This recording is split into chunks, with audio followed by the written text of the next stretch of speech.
It's Wednesday. I get talked into some nonsense. Wet Eastbourne, unlimited qualifier, 1300 stock cars and national mini stocks. That's what you do. You have a day out before you go to Yarmouth.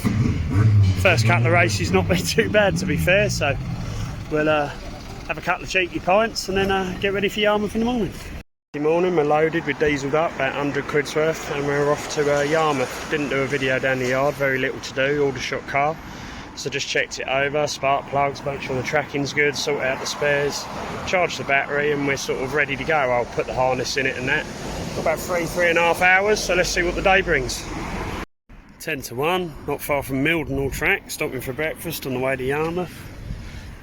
Angel's Cafe, it's a place to eat. Nigel Weeks of Historic Stock Cars put us onto it about 18 months ago. Been stopping here ever since, good bit of grub, loads of parking, does the job. We've got about 60 miles I guess from here, so bit of food, hopefully be at Yarmouth sort of 2:30, something like that. Meeting starts at 7:30 and then we'll drive home tonight, so it's going to be a late one. Then we've got tomorrow off work, so 2 days off work to do the meeting, but we're going to be there. We got to Yarmouth and there's only one rule of being at Yarmouth. We're here at Yarmouth, 27 junior bangers booked in, I think 24, 25 turned up, which I think is pretty bloody good on a Thursday night. Loads of people have made the effort with travelling. 8-10 of the Southern Speedway, a few Trackstar. So yeah, plenty of cars. On with the Saloon Stock Car, sponsored by Michael Allard and G&A Car Spares. He's done 85 quid start money from all. There's 16 of them. And then back to basics banners, which is like 30 of them. It's a massive crowd in, all holiday crowd. The weather's currently pretty good. Not our favourite track, tough little track to get round. We've had one good meeting here and one where he rolled over in the first one and hit posts in the other two. So we'll see what today brings. But we're here, first one or two this year, and see what happens.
5 to 2 Friday morning. Just pulled in the yard. Big diversions to get onto the A11. Roadworks on the M25. We had a crap journey there as well, 5.5 hours to get there.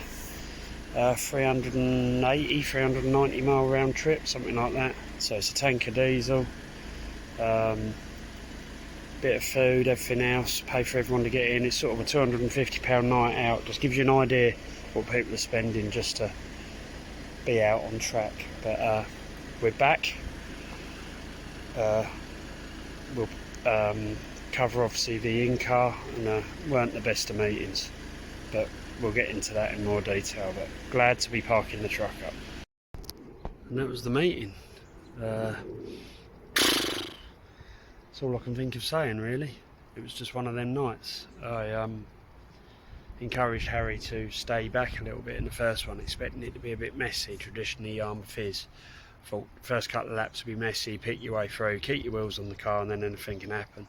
Race was anything but that, and that's a credit to the kids and the ability they've all got, but it didn't work out for us. So took a while to get going. Last few laps showed some pace, brought home a 9th. Got to be happy with top 10 when you're starting near the back, so you start in 23rd, 24th. Made a couple of changes, had a discussion with Harry. It's like, let's get in it a bit more, there'll be a few less cars with the rollovers, etc., see what happens. Got up there, he was running 6th, 7th, 8th, around that. He was in the pack. Then with half a lap to go, got took out, ended up on the middle, got suspension damage. It was the last laps. By the time he recovered, the reds and yellows were out, so it goes down as a DNF. That's racing, can't get any worse than that, being that close to the line. Then went out in the final. The car had some damage, we didn't have time to repair it. Speedworth weren't off getting through the meeting, which is a good thing, but when you got damage it then becomes a challenge. So we did the best we could, went out there, car was on it, Harry was more aggressive, he wanted a finish. Running 6th I think, but he had 3rd, 4th and 5th right in front of him. They got a little gap, a couple to go, a back marker spun out in front of Harry. We were still on for 6th, which would have been a great finish in the final, and got ran into a parked car with about 10 metres to go before the line. So even worse than the second race, and so we had one finish all night. We got some damage on the car, but it will go again. You'll see that in the video. We haven't got racing for a couple of weeks, so we'll do a yard vlog and cover the work that needs doing, and hopefully we've got a car coming for next season, which will be Harry's first year in adults. But more will be revealed if that comes off, so watch this space. More importantly, if you're liking what you're seeing at all, please subscribe. That's the main thing. YouTube encourage it, we don't get anywhere without the subscriptions. Please subscribe, please like, please comment if there's anything you want to see. Got a couple of weeks off, then we've got Northampton and Eastbourne, Smallfield even, Northampton and Smallfield in the same weekend, so we're going to get ready for that, make that weekend as easy as possible, because there isn't going to be a lot of sleep, and see what it brings. But until the next time, thank you all. Like I say, please like, please subscribe, please share, it really does help. Thank you.